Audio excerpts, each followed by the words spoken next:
Break news చూస్తున్నాం. జిల్లాల పునర్విభజనపై కాసేపట్లో సీఎంతో మంత్రివర్గ ఉపసంఘం భేటీ కానుంది. నిన్నటి మీటింగ్ లో మార్కాపురం, మదనపల్లెతో పాటు తెరపైకి రంపచోడవరం జిల్లా ఏర్పాటును పరిశీలించాలని ఉపసంఘానికి సీఎం సూచించారు.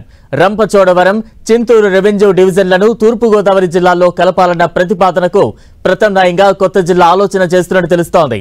జిల్లాల సరిహద్దుల మార్పు, రెవెన్యూ డివిజన్ల ఏర్పాటుపై సీఎం మరికొన్ని సూచనలు చేశారు. సీఎం సూచనలకు అనుగుణంగా మరో నివేదికతో మరోమారు సమావేశం కానుంది మంత్రివర్గ ఉపసంఘం. అద్దంకి, కందుకూరు నియోజకవర్గాలను ప్రకాశం జిల్లాలో చేర్చాలనే ప్రతిపాదనకు మంత్రివర్గ ఉపసంఘం సానుకూలంగా ఉందని తెలుస్తోంది. కొత్తగా అద్దంకి, మడకసిర రెవెన్యూ డివిజన్ల ఏర్పాటుకు సానుకూలత వ్యక్తం చేసిన మంత్రివర్గ ఉపసంఘం బనగానపల్లె రెవెన్యూ డివిజన్ ఏర్పాటు ప్రతిపాదన నిర్ణయాన్ని ప్రస్తుతానికి నిలిపివేశారు. ఇక తాజా అప్డేట్స్ అందించేందుకు మా ప్రతినిధి విజయ్ చంద్రన్ సిద్ధంగా ఉన్నారు. విజయ్,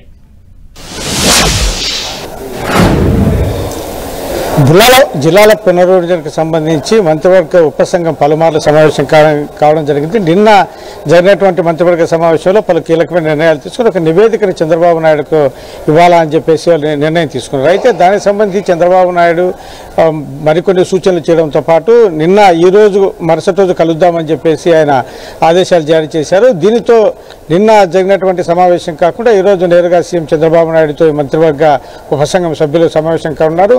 7 మంది మంత్రులతో ఈ ఉపసంఘం వేయడం జరిగింది. మా రెవెన్యూ మినిస్టర్ అనగానే సత్యప్రసాద్ ఆధ్వర్యంలో అనిత, నిమ్మల రామానాయుడు, నారాయణ, బీసీ జనార్దన్ రెడ్డి, సత్యకుమార్, నాదెండ్ల మనోహర్ వీరందరూ కూడాను దీనికి సంబంధించిన పలు వినతులన్నిటి కూడా రాష్ట్ర వ్యాప్తంగా ఎవరెవరైతే ఎక్కడి నుంచి ఏ డిమాండ్స్ ఉన్నాయి, జిల్లాల పునర్విభజనతో పాటు రెవెన్యూ డివిజన్లకు సంబంధించిన వ్యవహారాలు, తర్వాత జిల్లాల సరిహద్దులు వీటన్నిటి మీద కూడాను అభిప్రాయాలు స్వీకరించడం జరిగింది. వాటన్నిటినీ కూడా ఫిల్టర్ చేసిన తర్వాత ఒక నివేదికను తయారు చేసి చంద్రబాబు నాయుడుకు ఇస్తారు. ఈరోజు చంద్రబాబు నాయుడుతో జరిగేటువంటి సమావేశంలో ఆయన సలహాలు, సూచనలు కూడా తీసుకుంటారు. తర్వాత 28వ తేదీ జరిగేటువంటి కేబినెట్ సమావేశంలో ఇందుకు సంబంధించి నిర్ణయం తీసుకోవడం జరుగుతుంది. ఈ వ్యవహారం అంతా కూడాను ఈ నెలాఖరులోగా పూర్తి చేయాలన్నటువంటి కృతనిశ్చయంతో ప్రభుత్వం వేగంగా పనులు చేస్తూ ఉంది.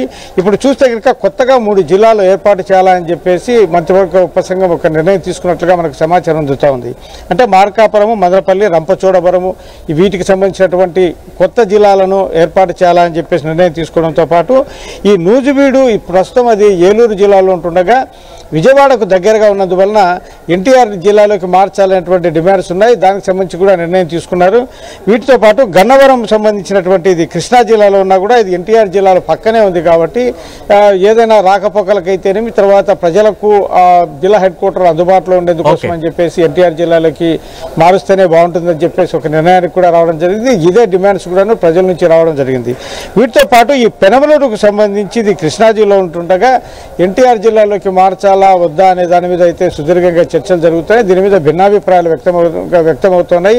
దాని మీద మంత్రివర్గ ఉపసంఘం ఒక నిర్ణయం తీసుకుంటుంది. చంద్రబాబు నాయుడు నిర్ణయం తుది ఫైనల్ గా ఉంటుంది.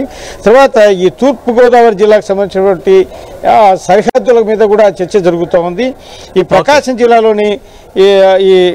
ప్రకాశం జిల్లాలోనికి కందుకూరు, అద్దంకి నియోజకవర్గాలను మార్చేటువంటి ప్రతిపాదన కూడా ఉంది. ఆ నిర్ణయం చంద్రబాబు నాయుడు ఫైనల్ చేసే అవకాశం ఉందని చెప్తా ఉన్నారు. ఈ రెవెన్యూ డివిజన్లుగా అద్దంకి, కందుకూరు, మడకసిర దీనికి సంబంధించినటువంటి రెవెన్యూ డివిజన్ల ఏర్పాటుకు కూడాను సీఎం సానుకూలంగా ఉన్నట్లు సమాచారం అందుతుంది. ఎందుకంటే మొదటి నుంచి కూడా ఇక్కడ రెవెన్యూ డివిజన్లు ఏర్పాటు చేయాలని చెప్పేసి ప్రజల నుంచి పెద్ద ఎత్తున డిమాండ్స్ వచ్చిన నేపథ్యంలో దానికి సంబంధించి నిర్ణయం కూడా తీసుకునే అవకాశం ఉంది. ఈ ఉదయగిరికి సంబంధించి చూస్తే కనుక ఇందులో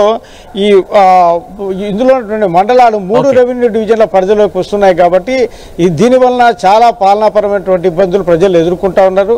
అందువలన వీటన్నిటిని కూడా ఒకే రెవెన్యూ డివిజన్లోనికి పరిధిలోకి తీసుకురావాలని చెప్పేసి మొదటి నుంచి కూడా అక్కడ ప్రజలు కోరుతున్నారు. దానికి సంబంధించి నిర్ణయం కూడా ఈ చంద్రబాబు నాయుడు సలహాతో ఒక నిర్ణయం తీసుకునే అవకాశం ఉందని చెప్పొచ్చు.